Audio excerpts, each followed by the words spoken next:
Setan Merah merasakan kekalahan kedua dari 4 laga awal IPL musim ini setelah dihantam Arsenal 3-1 dalam laga yang dipenuhi kontroversi. Meski bermain buruk, United bisa unggul lewat serangan balik yang diinisiasi Christian Eriksen dan diselesaikan dengan baik oleh Marcus Rashford. Berselang beberapa menit, Arsenal menyamakan skor lewat Martin Odegaard.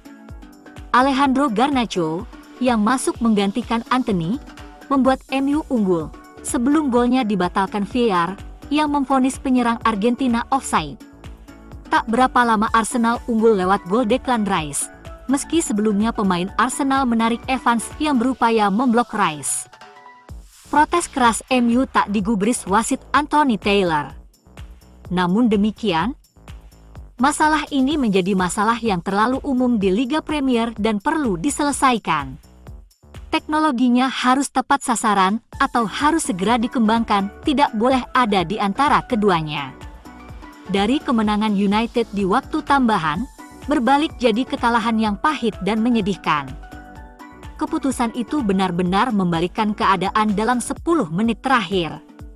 Arsenal mendapat dorongan besar dari gol yang dianulir, yang kemudian mereka ubah menjadi 2 gol di masa tambahan waktu untuk benar-benar menenggelamkan tim asuhan Ten Hag. Ini bisa saja sangat berbeda dan sekali lagi semuanya disebabkan oleh ketidakkonsistenan dalam memimpin. Di saat penampilan lini pertahanan, serta Antony dan Rashford mulai membaik. Ini menjadi kejadian yang sangat membuat frustrasi. Erik ten Hag menjelaskan mengapa pasangan starter bek tengah Manchester United melawan Arsenal, Lisandro Martinez dan Victor Lindelof, diganti pada babak kedua. Kedua pemain tidak berada di lapangan ketika The Gunners mencetak 2 gol di masa tambahan waktu untuk menang 3-1 dan merebut ketiga poin. Ten Hag mengonfirmasi dalam konferensi pers pasca pertandingan bahwa Martinez mengalami masalah kaki dan mengungkapkan bahwa Lindelof memainkan pertandingan tersebut dengan gejala penyakit. Martinez digantikan oleh Harry Maguire pada menit ke-67 dalam pergantian ganda yang juga memasukkan Rasmus Højlund menggantikan Anthony Martial saat pemain Denmark itu melakukan debutnya di United. Lindelof bertahan hingga menit ke-84 sebelum Jonny Evans masuk dari bangku cadangan untuk membuat penampilan pertamanya untuk The Reds sejak kepergiannya pada Mei 2015. Sementara itu, gelandang Scott McTominay dan pemain sayap Jadon Sancho sama sekali absen dari skuad matchday. Ten Hag mengungkapkan bahwa Scott sakit dan Jadon, berdasarkan penampilannya dalam latihan, tidak dipilih. Ten Hag memvonis Sancho gagal mencapai level di Manchester United, jadi untuk pertandingan ini dia tidak dipilih. The Reds kini memasuki jeda internasional, memberikan waktu hampir 2 minggu kepada para pemain yang absen dan diganti untuk bisa tampil di pertandingan berikutnya, menjamu Brighton and Hove Albion pada 16 September.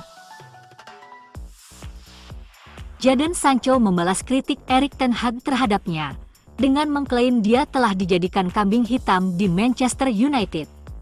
Setelah kekalahan United di Premier League dari Arsenal di Emirates pada hari Minggu, bos Setan Merah mengatakan pemain internasional Inggris itu melewatkan pertandingan tersebut karena tingkat performanya dalam latihan. Bruno Fernandes mengakui kekalahan Manchester United melawan Arsenal sulit untuk diterima, namun ia juga menegaskan tim dapat mengambil sisi positif dari penampilan mereka. Absennya Sancho dari skuad Arsenal telah ditanggapi oleh Ten Hag, namun sang pemain sendiri telah menanggapi kritik manajernya dengan mengatakan bahwa dia telah berlatih dengan baik dan menyatakan bahwa ada faktor lain di balik ketidakikutsertanya dalam seleksi. Sancho mentweet agar fans tidak percaya semua yang Anda baca. Sancho menyatakan tidak akan membiarkan orang mengatakan hal-hal yang sepenuhnya tidak benar. Menurutnya ia telah melakukan latihan dengan sangat baik minggu ini. Dia yakin ada alasan lain untuk masalah ini yang tidak akan dia lakukan. Menurutnya, ia sudah menjadi kambing hitam untuk waktu yang lama dan itu tidak adil. Nampaknya, masalah ini harus segera dibenahi Ten Hag. Seorang pemain yang menyerang manajernya di media sosial bukan pertanda keharmonisan ruang ganti. Ingat kasus Paul Pogba versus Mourinho? Atau Martial yang mengkritisi Ralf Rangnick? Dan yang terbaru Ronaldo yang menyerang Ten Hag? Gol Marcus Rashford membuktikan bahwa pemain berusia 25 tahun ini lebih baik bermain di sisi kiri daripada di depan. Para pemimpin MU bersemangat untuk membawa Rasmus Højlund ke tim, tetapi mereka ingin Rashford ditempatkan di posisi sentral untuk sejumlah pertandingan, karena tidak mau membawa striker lainnya. Berdasarkan perjalanan kampanye sejauh ini dan serangan tegasnya pada hari Minggu, Ten Hag lebih bijaksana untuk menentang rencana tersebut dan mempertahankan Rashford dalam posisi terbaiknya secara permanen. Mantan kapten United, Harry Maguire, membuat keputusan berani dengan bertahan di klub musim panas ini. Pemain berusia 30 tahun itu memiliki peluang untuk bermain di tempat lain, tetapi memilih untuk memberikan kesempatan lain di Old Trafford, meski telah tersingkir dari starting 11 dan dicopot dari ban kaptennya. Di Emirates, Maguire mengetahui dengan tepat seberapa jauh posisinya dalam urutan tampil. Victor Lindelof dan Lisandro Martinez memulai sebagai bek tengah, dan dengan absennya Rafael Varane karena cedera, Maguire masuk dari bangku cadangan di babak kedua untuk menunjukkan bahwa dia adalah pilihan keempat Ten Hag. Terdapat kekhawatiran bahwa bahkan veteran Jonny Evans akan mengungguli Maguire, namun pemain asal Irlandia Utara itu baru dimasukkan di saat-saat terakhir kontes. Anthony Martial bernapas lega setelah dipilih untuk menjadi starter di depan pemain Denmark yang kini telah pulih dari cedera punggung. Namun pemain Prancis ini hampir tidak menampilkan performa yang meyakinkan Ten Hag, yang bisa menerapkan perubahan di lini depan mulai saat ini.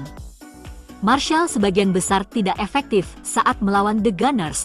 Dia ditarik keluar dan digantikan oleh Højlund dengan waktu bermain yang tersisa setengah jam. Pemain muda asal Denmark itu tampak cemerlang dan tentu saja membawa sesuatu yang berbeda ke lini depan United. Setidaknya sekarang MU punya seseorang yang kelihatannya akan mengacaukan bek lawan dan mencetak gol. 10 pemain cedera dalam 3 laga awal United di EPL. Ada sesuatu yang salah dengan teknis pelatihan mereka. Laga tandang Manchester United kembali jadi ladang pembantaian setelah mereka kalah dari Arsenal. Upayanya sudah ada, begitu pula performanya dan klub bisa saja meraih ketiga poin tersebut, dan hasil akhirnya agak tidak pantas didapat. Namun perlu disoroti bagaimana kurangnya investasi dan rekrutmen yang salah selama bertahun-tahun telah merugikan klub. Cedera rekrutan baru Mason Mount, Kobbie Mainoo, Amad Diallo, Tom Heaton dan Scott McTominay diperparah lini pertahanan yang tidak pasti saat ini. Pasangan bek tengah pilihan manajer, Rafael Varane dan Lisandro Martinez, keduanya cedera dan pemain Argentina itu harus keluar lapangan pada hari Minggu. Lebih buruk lagi, Victor Lindelof harus digantikan menjelang akhir pertandingan. Duet yang diragukan, Harry Maguire dan Jonny Evans memimpin lini belakang di akhir pertandingan. United akan menghadapi bulan September yang sibuk dengan pertemuan Liga Premier melawan Brighton, sebelum pertandingan Liga Champions pertama mereka di era Ten Hag melawan Bayern Munich. Setan Merah juga akan memulai partisipasi Piala Carabao mereka melawan Crystal Palace bulan ini, sementara pertandingan Liga melawan Palace dan Burnley juga akan dimainkan. Dapat dikatakan bahwa para penggemar mengkhawatirkan tim dan manajer. Tanda tanya perlu dimunculkan mengenai pramusim United, apakah perjalanan dan beban kerja, terutama setelah musim sibuk yang mereka jalani, menjadi kendala atau tidak. United memainkan menit bermain paling banyak dibandingkan tim manapun di Eropa pada musim lalu dan terlebih lagi, mereka memainkan begitu banyak pertandingan di banyak zona waktu berbeda di pramusim ini dan Christian Eriksen juga pernah mengeluh. Ten Hag juga enggan merotasi tim musim lalu, dan itu mungkin akan merugikannya juga. Tim sudah pasti kehilangan kecepatan sejak pertandingan pembuka mereka melawan Wolverhampton Wanderers.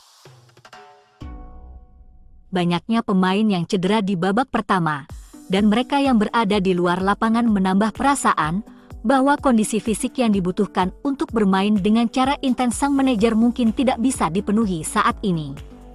Saat dikalahkan oleh Tottenham Hotspur di pertandingan kedua, mereka, seperti yang diperlihatkan Casemiro, terlihat sangat lelah di setiap pertandingan, hampir tidak mampu mengatasi intensitas. Satu penghiburan bagi fans adalah kenyataan bahwa diharapkan jenderal lini tengah Sofyan Amrabat dalam kondisi fit dan siap untuk mempengaruhi permainan.